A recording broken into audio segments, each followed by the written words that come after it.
Carlos Ghosn ne sera pas extradé s'il revient en France. C'est ce qu'a affirmé ce matin la secrétaire d'État auprès du ministre de l'Économie, Agnès Pannier-Runacher. Et pendant ce temps, les enquêteurs cherchent à en savoir davantage sur les conditions de son évasion.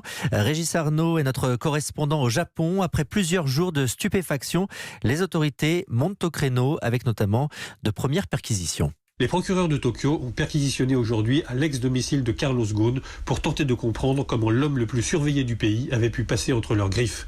Faux passeport, vrai passeport, avion rerouté, toutes les hypothèses sont désormais échafaudées puis analysées à Tokyo.